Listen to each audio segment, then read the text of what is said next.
Hello everyone, welcome back to my YouTube channel. ಎಲ್ಲರೂ ಆರಾಮಾಗಿ safe ಆಗಿದ್ರ ಅಂತ ಭಾವಿಸ್ತೀನಿ. ನಾನು ಕೂಡ ಆರಾಮಾಗಿ ಸೇಫ್ ಆಗಿದ್ದೀನಿ. ಇವತ್ತು ಬೆಳಗ್ಗೆಯಿಂದನೇ ವ್ಲಾಗ್ನ ಸ್ಟಾರ್ಟ್ ಮಾಡ್ಕೊಂಡಿದ್ದೀನಿ. ಏನಕ್ಕಪ್ಪ ಅಂತಂದರೆ ಆಲ್ರೆಡಿ ಏನು ಇವತ್ತು ಬೆಳಿಗ್ಗೆಯಿಂದನೇ ವ್ಲಾಗ್ನ ಸ್ಟಾರ್ಟ್ ಮಾಡಿದ್ದೀನಿ. ಏನಕ್ಕೆ ಅಂತ ರೀಸನ್ನೇ ಗೊತ್ತಿಲ್ಲ. ಸುಮ್ಮನೆ ಬ್ಲಾಗ್ ಸ್ಟಾರ್ಟ್ ಮಾಡ್ಕೊಂಡು ಕೂತ್ಕೊಂಡಿದ್ದೀನಿ. ಇನ್ನೂ ನ್ಯಾಷನಲ್ ಆಗಿಲ್ಲ, ಏನೂ ಆಗಿಲ್ಲ. ಇವಾಗ ತಾನೇ ಎದ್ದು ಮಕ್ಕ ತೊಳ್ಕೊಂಡು ಹಾಗೆ ಕ್ಯಾಮ್ರಾ ಮುಂದೆ ಆನ್ ಮಾಡ್ಕೊಂಡು ಕೂತಿದ್ದೀವಿ. ತುಂಬ ಜನ ರೀಲ್ಸಲ್ಲಿ ಒಂದು 5 ಡೇಸ್ಗೆಲ್ಲ ಗಾರ್ಲಿಕ್ ತಿಂದ್ಬಿಟ್ರೆ ಮತ್ತು ಚಿಯಾ ಸೀಡ್ದು ಜ್ಯೂಸ್ನ ಕುಡಿದ್ಬಿಟ್ರೆ ಫೇಸ್ ಫುಲ್ ಕ್ಲಿಯರ್ ಆಗಿಬಿಡುತ್ತೆ ಅಂತ ಅಂದ್ಬಿಟ್ಟು ವಿಡಿಯೋ ಮಾಡಿ ಹಾಕ್ತಿರ್ತಾರೆ, ನೀವು ನೋಡಿರ್ತೀರ. ಸೊ ಆ್ಯಕ್ಚುಲಿ ರಿಯಲ್ ಆಗಿ ಹೇಳ್ಬೇಕಂದ್ರೆ 5 ಡೇಸ್ ತಿಂದರೆ ನಿಜವಾಗ್ಲೂ ಕ್ಲಿಯರ್ ಆಗೋದಿಲ್ಲ. ಒಂದು 3 ಮಂತ್ಸ್ 4 ಮಂತ್ಸ್ ತಿನ್ನಬೇಕು. ಅದ್ರ ಜೊತೆಗೆ ಫುಡ್ಡಲ್ಲೂ ಕೂಡ ಹೆಲ್ದಿಯಾಗಿ ಆಯಿಲಿ ಫುಡ್ ತಿನ್ನಬಾರ್ದು. ಸ್ವಲ್ಪ ಹೆಲ್ದಿಯಾಗಿ ತಿನ್ಕೊಂಡು ಬಂದರೆ ಮಾತ್ರ ಫೇಸು ಕ್ಲಿಯರ್ ಆಗೋದು. ತಪ್ಪು ಕಲ್ಪನೆ. ಅವರು ಸುಮ್ಮನೆ ವೀಡಿಯೋನ ಮಾಡಿ ಹಾಕ್ತಾರೆ. 5 ದಿವಸಕ್ಕೆಲ್ಲ ಕ್ಲಿಯರ್ ಆಗಿಬಿಡಲ್ಲ. ಯಾಕಂದರೆ ನಾನು ಆಲ್ರೆಡಿ ತುಂಬ ಒಂದು ತಿಂಗಳೇ ತಿಂದಿದ್ದೀನಿ.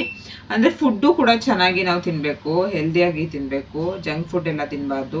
ಚೆನ್ನಾಗಿ ನೀರು ಕುಡಿಬೇಕು, ಸ್ವಲ್ಪ ಚೆನ್ನಾಗಿ ಎಕ್ಸಸೈಸ್ ಮಾಡಬೇಕು, ಅದೆಲ್ಲ ಸ್ಕಿನ್ ಕೇರ್ ಮಾಡಬೇಕು. ಇದೆಲ್ಲ ಆದಾಗ ಮಾತ್ರ ಸ್ಕಿನ್ನು ಕ್ಲಿಯರ್ ಆಗೋದು. ಸುಮ್ಮನೆ ಒಂದು 5 ದಿವಸ ಬೆಳ್ಳುಳ್ಳಿ ತಿಂದುಬಿಟ್ರೆ ಆಗೋದಿಲ್ಲ. ಅದಕ್ಕೇನೆ ನಾನು ಕೂಡ ಇನ್ಮೇಲೆ ಸ್ವಲ್ಪ ಹೆಲ್ತ್ ಕಡೆ ಸ್ವಲ್ಪ ಗಮನ ಕೊಡೋಣ ಅಂತ ಅಂದ್ಬಿಟ್ಟು ಹೆಲ್ತ್ ಕಡೆ ಗಮನನ ಕೊಡ್ತಾ ಇದ್ದೀನಿ. ಅದರ್ವೈಸ್ ಬೆಳ್ಳುಳ್ಳಿ ಏನಕ್ಕಪ್ಪ, ನಮ್ಮ ಬಾಡಿಗೆ ತುಂಬಾ ಒಳ್ಳೆಯದು. ಇದು ಬೆಳ್ಳುಳ್ಳಿ ಡೈಜೆಷನ್ ಚೆನ್ನಾಗಿ ಆಗುತ್ತೆ, ಮತ್ತು ಪ್ಯಾನ್ಕ್ರಿಯಸ್ಗೆ ತುಂಬಾ ಒಳ್ಳೆಯದು, ಫ್ಯಾಟ್ ಬರ್ನ್ ಮಾಡುತ್ತೆ. ಅದರಿಂದ ಸ್ವಲ್ಪ ಹೆಲ್ದಿಯಾಗಿ ಮತ್ತು ಸ್ಕಿನ್ನು ಕೂಡ ಗ್ಲೋ ಆಗುತ್ತೆ.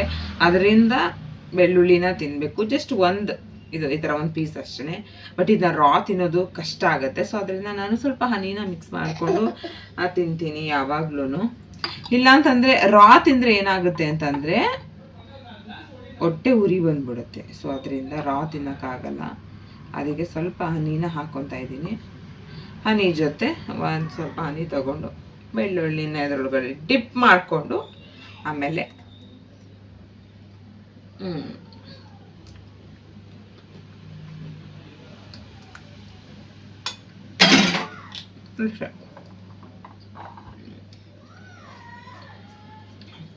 ಈ ಥರ ತಿಂದರೆ ಆರಾಮ್ಸೆ ತಿನ್ಬೋದು, ಏನು ಫೀಲ್ ಆಗಲ್ಲ. ಹಾಗೆ ತಿಂದ್ಬಿಟ್ಟಂತೂ ಹೊಟ್ಟೆ ಒಳಗಡೆ ಫುಲ್ ಫೈರ್ ಇಂಜಿನ್ ಹಾಕಿರೋ ಥರ ಫುಲ್ ಬಗ ಬಗ ಬಗ ಬಗ ಅಂತ ಹುರಿದ್ಬಿಡುತ್ತೆ. ಸೊ ಅದನ್ನು ನಾನು ತಿಂದು ಟ್ರೈ ಮಾಡಿದ್ದೀನಿ. ಬಟ್ ನನಗಂತೂ ಆ ಥರ ತಿನ್ನೋಕ್ಕಾಗಲ್ಲ. ಅದರಲ್ಲೂ ಗ್ಯಾಸ್ಟ್ರಿಕ್ ಇರೋರು ತಿಂದ್ರಂತೂ ಮುಗ್ದೇ ಹೋಯ್ತು, ಎದೆ ಫುಲ್ ಉರಿಯೋಕ್ಕೆ ಸ್ಟಾರ್ಟ್ ಆಗಿಬಿಡುತ್ತೆ. ಗ್ಯಾಸ್ಟ್ರಿಕ್ ಏನಾದರೂ ಇದ್ದರೆ ನೀವು ಕೂಡ ತಿನ್ನೋಕೆ ಹೋಗ್ಬೇಡಿ. ನಿಮ್ಗೇನಾದರೂ ತಿನ್ನಬೇಕು ಅಂತ ಅನಿಸಿದ್ರೆ ಹನಿ ಜೊತೆ ಮಿಕ್ಸ್ ಮಾಡಿಕೊಂಡು ತಿನ್ನಿ. ಆಮೇಲೆ ಸ್ವಲ್ಪ ನೀರು ಕುಡಿಯೋದೆ, ಆಮೇಲೆ ಸರಿ ಹೋಗ್ಬಿಡುತ್ತೆ. ಆಮೇಲೆ ಒಂದು 20 ಮಿನಿಟ್ಸ್ ಆದಮೇಲೆ ಏನಾದರೂ ಊಟ ತಿಂಡಿ ಆ ಥರ ಮಾಡಿ. ನಾವು ಇವಾಗ ಎದ್ದಿದ್ದೀವಿ. ನಮ್ಮಲ್ಲಿ ಟೊಮೆಟೊ ಗೊಜ್ಜು ಮತ್ತು ಚಟ್ನಿ ಅಂತೀನಿ, ಚಪಾತಿ ಮಾಡಿದ್ದಾರೆ. ಸೊ ತಿನ್ಬೇಕು ಇವಾಗ. ತಿಂದ್ಬಿಟ್ಟು ಆಮೇಲೆ ಸಿಗ್ತೀನಿ. ಬಾಯ್. ಬೆಳಗ್ಗೆ ನಮ್ಮ ಮನೇಲಿ ಚಪಾತಿ ಮತ್ತು ಟೊಮೆಟೊ ಗೊಜ್ಜು ಎರಡನ್ನೂ ತಿಂದ್ಕೊಂಡು ನಾನು ಕೌಶಿಕ್ಗೆ ಇವತ್ತು ಸ್ವಲ್ಪ ಏನಾದರೂ ಕಿಚಡಿ ಥರ ದಾಲ್ ಥರ ಮಾಡಿಕೊಡೋಣ ಅಂತ ಅಂದ್ಬಿಟ್ಟು ಮಾಡ್ತಾಯಿದ್ದೀನಿ. ಇಲ್ಲಿ ನಾನು ಸ್ವಲ್ಪ ಒಂದು ಅರ್ಧ ಲೋಟ ಅಷ್ಟು ಅಕ್ಕಿಗೆ ಒಂದು ಸ್ವಲ್ಪ ಹೆಸ್ರುಬೇಳೆ ಮತ್ತು ಬೀನ್ಸ್ ಅಂತೀನಿ, ಏನಪ್ಪ ಒಂದೊಂದ್ಸಲ ಹೆಸರೇ ಬರೋದಿಲ್ಲ ಗೈಸ್, ಬೀಟ್ರೂಟು. ಇದೆರಡನ್ನೂ ಹಾಕಿ ಚೆನ್ನಾಗಿ ಕೂಗಿಸು. ಒಂದು ಸ್ವಲ್ಪ ನೀರು ಹಾಕಿ, ಬಿಸಿನೀರು ಹಾಕಿ ಒಂದೆರಡು ಸಲ ನುಣ್ಣಗೆ ರುಬ್ಕೊಂಡು ಸ್ವಲ್ಪ ತುಪ್ಪ ಹಾಕಿ ನಾನು ಕೌಶಿಕ್ ಮಾರ್ನಿಂಗ್ ತಿನ್ನಿಸಿದೆ. ಮತ್ತು ಕೌಶಿಕ್ದು ಚಿಕ್ಕ ಚಿಕ್ಕ ಬಟ್ಟೆಗಳೆಲ್ಲ ಜಾಸ್ತಿ ಆಗಿದ್ದು ಮತ್ತು ಬಟ್ಟೆಗಳು ತುಂಬ ಹೆವಿ ಆಗಿಬಿಟ್ಟಿದ್ದು. ಸರಿ ಒಂದು ಸ್ವಲ್ಪ ಬೇಡ ಮತ್ತು ಚಿಕ್ಕದಾಗಿರೋದನ್ನೆಲ್ಲ ಎತ್ತಿ ಇಡೋಣ ಅಂತ ಅಂದ್ಬಿಟ್ಟು ಇಲ್ಲಿ ನಾನು ಎಲ್ಲನೂ ಕೂಡ ಜೋಡಿಸ್ತಾ ಇದ್ದೀನಿ. ಇವಾಗಂತೂ ಕೌಶಿಕ್ ಬಟ್ಟೆಗಳೇ ಜಾಸ್ತಿ ಆಗಿಬಿಟ್ಟಿದೆ. ಇಲ್ಲಿ ಮತ್ತು ಸಂಜೆ ಒಂದು ಸಿಂಪಲ್ಲಾಗಿ ಒಂದು ಗೊಜ್ಜು ಥರ ಮಾಡ್ತಾಯಿದ್ದೀನಿ. ಒಂದು ಪಾತ್ರೆಗೆ ಸ್ವಲ್ಪ ಎಣ್ಣೆ ಹಾಕಿದ್ದೀನಿ. ಅದಕ್ಕೆ ಸಾಸಿವೆ, ಕಡಲೆಬೇಳೆ, ಒಂಚೂರು ಉದ್ದಿನಬೇಳೆ, ಈರುಳ್ಳಿ ಮತ್ತು ಹಸಿಮೆಣ್ಸಿನ್ಕಾಯಿ ಇದಿಷ್ಟನ್ನು ಹಾಕಿ ಚೆನ್ನಾಗಿ ಫ್ರೈ ಮಾಡ್ಕೊಂಡು ಅದಾದ ನಂತರ ಇಲ್ಲಿ ನಾನು ಹೀರೆಕಾಯಿನ ಹಾಕ್ತಾಯಿದ್ದೀನಿ. ಹೀರೆಕಾಯಿಗೆ ಒಂದು ಸ್ವಲ್ಪ ಉಪ್ಪನ್ನ ಹಾಕ್ಕೊಂಡು ಚೆನ್ನಾಗಿ ಅದನ್ನ ಬೇಯಿಸ್ಕೊತಾ ಇದ್ದೀನಿ. ಹೀರೆಕಾಯಿ ಎಳ್ಸಾಗಿದ್ದರೆ ಬೇಗನೆ ಬೆಂದೋಗ್ಬಿಡುತ್ತೆ.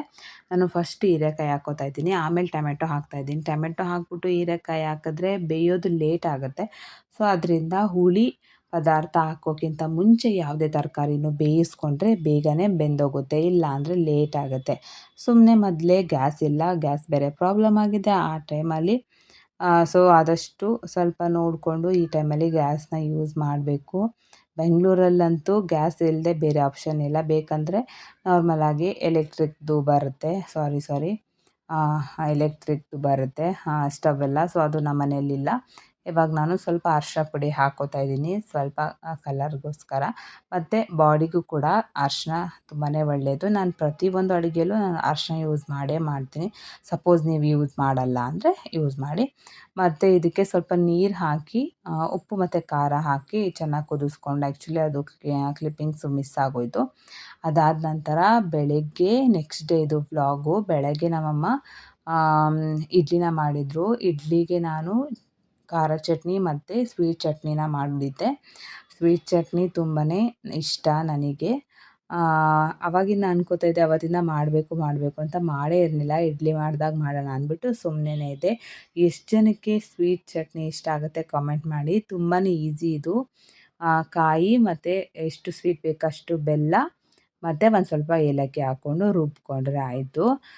ಮತ್ತು ಇಲ್ಲಿ ನನ್ನ ಕಬೋರ್ಡ್ ಕೂಡ ಜೋಡಿಸ್ಬೇಕಾಗಿತ್ತು. ನನ್ನ ಕಬೋರ್ಡ್ ಅಂತೂ ಕೇಳೋಂಗಿಲ್ಲ. ಹೆಂಗಾಗಿದೆ ಅಂತಂದರೆ, ಡೋರ್ ಓಪನ್ ಮಾಡಿದ್ರೆ ಸಾಕು ದಬ್ ಅಂತ ಬೀಳೋ ಥರ ಆಗ್ಬಿಟ್ಟಿತ್ತು. ಒಂದು ಬಟ್ಟೆನೂ ತಗೊಳಕ್ಕೆ ಇರಲಿಲ್ಲ. ಎಲ್ಲ ಫುಲ್ಲು ಹೆಂಗೆಂಗೋ ವಿಚಿತ್ರವಾಗಿ ಆಗ್ಬಿಟ್ಟಿತ್ತು.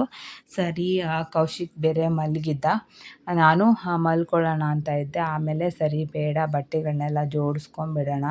ಮತ್ತು ಬಟ್ಟೆಗಳು ಅವವೇನೇ ಸಿಗುತ್ತೆ, ಹಿಂದೆ ಇರೋವೆಲ್ಲ ಉಳ್ಕೊಳ್ಳುತ್ತೆ. ಮತ್ತು ಒಂದು ಸ್ವಲ್ಪ ಬಟ್ಟೆಗಳನ್ನ ಚಿಕ್ಕದಾಗಿರೋದು, ಸ್ವಲ್ಪ ಬೇಡದೇ ಇರೋದು, ಸ್ವಲ್ಪ ಅದನ್ನೆಲ್ಲ ಅಂದರೆ ಹಾಕಿ ಬೋರ್ ಆಗಿರೋದನ್ನು ಸ್ವಲ್ಪ ಇದು ಮಾಡೋಣ, ತೆಗ್ದಾಕೋಣ ಅಂತ ಅಂದ್ಬಿಟ್ಟು ಇಲ್ಲಿ ನಾನು ಎಲ್ಲ ನೀಟಾಗಿ ಜೋಡಿಸ್ತಾ ಇದ್ದೀನಿ. ನೋಡ್ಬೋದು ಎಷ್ಟು ಜೊತೆ ಆಗಿಬಿಟ್ಟಿದೆ ಅಂದ್ಬಿಟ್ಟು. ಎಲ್ಲನೂ ಸಪ್ರೇಟಾಗಿ ಜೋಡಿಸ್ಕೊಂಡೆ ಡೈಲಿ ಹಾಕ್ಕೊಳ್ಳೋದು. ಮತ್ತು ಫುಲ್ ಸೆಟ್ ಇರೋ ಥರದ್ದು 3 ಪೀಸ್ ಸೆಟ್ಟು, 2 ಪೀಸ್ ಸೆಟ್ಟು, ಈ ನೈಟಿ, ಮೆಟರ್ನಿಟಿ ನೈಟೀಸು ಅದನ್ನೆಲ್ಲ ಹಾಕಿ ನೀಟಾಗಿ ಜೋಡಿಸ್ಕೊಂಡೆ. ನೋಡ್ಬೋದು ಇವಾಗ ಎಷ್ಟು ಚೆನ್ನಾಗಿ ಕಾಣಿಸ್ತಾ ಇದೆ ಅಂದ್ಬಿಟ್ಟು. ಇಷ್ಟು ಬಟ್ಟೆಗಳನ್ನ ನಾನು ನನ್ನ ಕಬೋರ್ಡಿಂದ ತೆಗೆದಿದ್ದೀನಿ. ಅದಾದ ನಂತರ ಮಧ್ಯಾಹ್ನ ಸ್ವಲ್ಪ ಡಿಮಾರ್ಟ್ಗೆ ಹೋಗಬೇಕಾಗಿತ್ತು. ಈವ್ನಿಂಗ್ ಡಿಮಾರ್ಟ್ಗೆ ಹೋಗಿ ಸ್ವಲ್ಪ ಶಾಪಿಂಗ್ ಎಲ್ಲ ಮುಗಿಸ್ಕೊಂಡು ಮನೆಗೆ ರೇಷನ್ ಬೇಕಾಗಿತ್ತು. ರೇಷನ್ ಎಲ್ಲ ತೊಗೊಂಡು ಮನೆಗೆ ಹೊರಡ್ತಾ ಇದ್ದೀವಿ. ಕೌಶಿಕ್ ನೀನು ಕರ್ಕೊಂಡು ಹೋಗಿರಲಿಲ್ಲ. ಡಿಮಾರ್ಟಲ್ಲಿ ಅಷ್ಟೊಂದು ವೀಡಿಯೋನೂ ಮಾಡ್ಕೊಳಕ್ಕೆ ಬಿಡಲ್ಲ. ಮತ್ತು ಕೌಶಿಕ್ ನಮ್ಮ ಮನೇಲಿ ಬಿಟ್ಟು ಹೋಗಿರೋದ್ರಿಂದ ಸ್ವಲ್ಪ ಬೇಗನೆ ಹೋಗಬೇಕಿತ್ತು. ಲೇಟೆಲ್ಲ ಮಾಡ್ಕೊಂಡು ಹೋಗೋಕ್ಕಾಗಲ್ಲ, ಯಾಕಂದರೆ ಅವನು ಒಂದೊಂದ್ಸಲ ಅಳಕ್ಕೆ ಸ್ಟಾರ್ಟ್ ಮಾಡಿಬಿಡ್ತಾನೆ ಅಂದ್ಬಿಟ್ಟು. ಆಮೇಲೆ ಆನ್ ದ ವೇ ಅಕ್ಕಿ ಮೂಟೆ ಎಲ್ಲ ಬೇಕಿತ್ತು. ಸ್ವಲ್ಪ ಅಂತಲೇ ಹೋಗ್ತೀವಿ, ಬಟ್ಟು ಎಲ್ಲ ಅದು ಇದು ಅಂತ ಅಂದ್ಬಿಟ್ಟು ಒಂದಷ್ಟು ರೇಷನ್ ಆಗೇ ಹೋಗ್ಬಿಡುತ್ತೆ. ಇವಾಗಂತೂ ಪ್ರತಿಯೊಂದು ಇದು ರೇಷನ್ ಮೇಲೂ ತುಂಬಾ ಜಾಸ್ತಿ ಬೆಲೆ ಅಂತಲೇ ಹೇಳ್ಬೋದು. ತಂದಿಟ್ಟು ಮತ್ತು ಸ್ವಲ್ಪ ಬಟ್ಟೆ ಬೇಕಿತ್ತು ಕೌಶಿಕ್ಗೆ ಅಂತಂದ್ಬಿಟ್ಟು ಹೋಗಿ ಬಟ್ಟೆ ತೊಗೊಬಂದ್ವಿ. ನಾನು ಲಾಸ್ಟಲ್ಲಿ ಕೌಶಿಕ್ಕು ಶೂ ಹಾಕ್ಕೊಂಡಿರೋದೊಂದು ಚಿಕ್ಕ ವೀಡಿಯೋನ ಹಾಕಿದ್ದೀನಿ. ಏನಕ್ಕಪ್ಪ ಆ ವೀಡಿಯೋನ ಹಾಕಿದ್ದೀನಿ ಅಂದರೆ, ಡಿಮಾರ್ಟ್ಗೆ ಹೋಗಿದಾಗ ಕೌಶಿಕ್ಗೆ ಒಂದು ಜೊತೆ ಶೂನ ತೊಗೊಂಬಂದಿದ್ವಿ. ಆ್ಯಕ್ಚುಲಿ ಅವನಿಗೆ ಹುಟ್ಟಿದಾಗಿಂದನೂ ಇದುವರೆಗೂ ಯಾವುದೇ ರೀತಿಯ ಶೂ ಆಗಿರಲಿ ಅಥವಾ ಚಪ್ಪಲ್ ಈ ಥರದ್ದೇನೂ ಹಾಕಿಸಿ ಅಭ್ಯಾಸ ಮಾಡಲಿಲ್ಲ. ನಾವು ಇದೇ ಫಸ್ಟ್ ಡಿಮಾರ್ಟಿಂದ ಅವನಿಗೆ ಒಂದು ಶೂನ ತೊಗೊಬಂದ್ವಿ. ಬಟ್ ಅವನು ಹಾಕ್ಕೊಳ್ತಾ ಇರಲಿಲ್ಲ. ಫಸ್ಟ್ ಡೇ ಹಾಕಿದಾಗ ಕಾಲ್ಗೆ ಹಾಕಿದ ತಕ್ಷಣ ಕಾಲನ್ನ ಕೆಳಗಡೆನೇ ಬಿಡ್ತಾ ಇಲ್ಲ, ಸುಮ್ಮನೆ ಅಳ್ತಾ ಇದ್ದಾನೆ, ಕಾಲೇ ಬಿಡ್ತಾ ಇಲ್ಲ. ಯಾವಾಗಲೂ ಅಷ್ಟೇ, ಮಕ್ಕಳಿಗೆ ಸಡನ್ನಾಗಿ ನಾವು ಏನನ್ನೂ ಅವ್ರಿಗೆ ತೋರಿಸಿದ್ರೆ ಅಥವಾ ಏನಾದರೂ ಕೊಟ್ಟರೆ ಅವರು ತೊಗೊಳ್ಳೋದಿಲ್ಲ, ಹಾಕ್ಕೊಳ್ಳೋದಿಲ್ಲ. ತೊಗೊಳ್ಳೋದೆಲ್ಲ ತೊಗೋತಾರೆ ಬೇರೆ ಐಟಮ್ಸು, ಬಟ್ ಹಾಕೊಳ್ಳೋ ಅಂಥ ಏನು ಬಟ್ಟೆ ಆಗಿರಲಿ ಅಥವಾ ಶೂ, ಸ್ಲಿಪ್ಪರ್ಸ್ ಇದೆ, ಈ ಥರದ್ದೇನಾದ್ರೂ. ಇವಾಗ ಕೌಶಿಕ್ದು ಸಂಡೇ ಸೆಲೆಬ್ರೇಷನ್ ಇರೋದ್ರಿಂದ, ಬರ್ಡೇ ಸೆಲೆಬ್ರೇಷನ್ ಇರೋದ್ರಿಂದ, ಸೊ ಇವಾಗ ನಾನು ಒಂದು 2-3 ದಿವಸದಿಂದ ಅವನಿಗೆ ಸ್ವಲ್ಪ ಒಂದು 5-5 ನಿಮಿಷ ಶೂ ಹಾಕಿ ಅಭ್ಯಾಸ ಮಾಡಿದ್ದೀನಿ. ಸೊ ಅದರಿಂದ ಫಸ್ಟ್ ಡೇ ನಾನು ಹಾಕ್ಕೊಂಡಿಲ್ಲ. ಸೆಕೆಂಡ್ ಡೇ ಹಾಕಿ ಒಂದು 10 ನಿಮಿಷ ನಾನೇ ಹಾಕಿದ್ದೆ, ಯಾಕಂದರೆ ಅವ್ನಿಗೆ ಅಭ್ಯಾಸ ಆಗಲಿ. ಅವತ್ತಿನ ದಿವಸಕ್ಕೆ ಸಡನ್ನಾಗಿ ನಾನು ಡೈರೆಕ್ಟಾಗಿ ಇವತ್ತು ತಗೊಂಡು ಬಂದಿರೋದನ್ನ ಅವತ್ತು ಹಾಕಿದರೆ ಅವ್ನು ಡೆಫಿನೆಟ್ಲಿ ಹಾಕೋತಾ ಇರಲಿಲ್ಲ. ಸಪೋಸ್ ಏನಾದರೂ ನಿಮ್ಮ ಮಕ್ಕಳು ಶೂ ಅಥವಾ ಸ್ಲಿಪ್ಪರ್ಸ್ ಏನಾದರೂ ಸಡನ್ನಾಗಿ ನೀವು ತೊಗೊಬಂದು ಏನಾದರೂ ಒಂದು ಪಾರ್ಟಿ ಆಗಿರಲಿ, ಏನಾದರೂ ಫಂಕ್ಷನ್ನು, ಈ ಥರದ್ದೇನೋ ಸಡನ್ನಾಗಿ ಹಾಕಿಸ್ಕೊಳ್ಳಲ್ಲ ಅಂತಂದರೆ ನೀವು ಒಂದು 2-3 ದಿವಸ ಅಂತಲೇ ಮುಂಚೆನೇ ಅವ್ರಿಗೆ ಅಭ್ಯಾಸ ಮಾಡಿಸೋದಾದ ನಂತರ ಆ ಒಂದು ಏನು ಸೆಲೆಬ್ರೇಷನ್ ಏನಿದೆ, ಆ ಪಾರ್ಟಿಗೆ ಏನಿದೆ, ಆ ಒಂದು ಟೈಮ್ಗೆ ಹಾಕಿದ್ರೆ ಸೊ ಅವರು ನಾರ್ಮಲಾಗಿ ಇರ್ತಾರೆ. ಇಲ್ಲ ಅಂದರೆ ಫುಲ್ ಅಳಕ್ಕೆ ಸ್ಟಾರ್ಟ್ ಮಾಡ್ತಾರೆ. ನನಗದೇ ಅನ್ನಿಸ್ತು, ನಾನು ಇವತ್ತು ಹಾಕಿದ್ದೀರಾ ಅವ್ನಿಗೆ ಸ್ವಲ್ಪ ಪ್ರಾಕ್ಟೀಸ್ ಮಾಡಿಸಿಲ್ಲ ಅಂತಂದಿದ್ರೆ ಡೆಫಿನೆಟ್ಲಿ ಅವನು ಬರ್ಡೇ ದಿವಸ ಶೂ ಏನೋ ಹಾಕೋತಾ ಇದ್ನಿಲ್ಲ, ಸುಮ್ಮನೆ ಅಳಕ್ಕೆ ಸ್ಟಾರ್ಟ್ ಮಾಡ್ತಾ ಇದ್ದ ಅಂತ ಆವಾಗ ನನಗೆ ರಿಯಲೈಸ್ ಆಯಿತು. ಮತ್ತು ಇವತ್ತಿನ ಬ್ಲಾಗ್ನ ನಾನು ಇಲ್ಲಿಗೆ ಸ್ಟಾಪ್ ಮಾಡ್ತಾ ಇದ್ದೀನಿ. ನಿಮಗೂ ಕೂಡ ಇಷ್ಟ ಆಗಿದೆ ಅಂತ ಪ್ಲೀಸ್ ಲೈಕ್ ಶೇರ್ ಕಮೆಂಟ್ ಮಾಡಿ, ಸಬ್ಸ್ಕ್ರೈಬ್ ಮಾಡಿಕೊಂಡು ಸಪೋರ್ಟ್ ಮಾಡಿ. Love you all.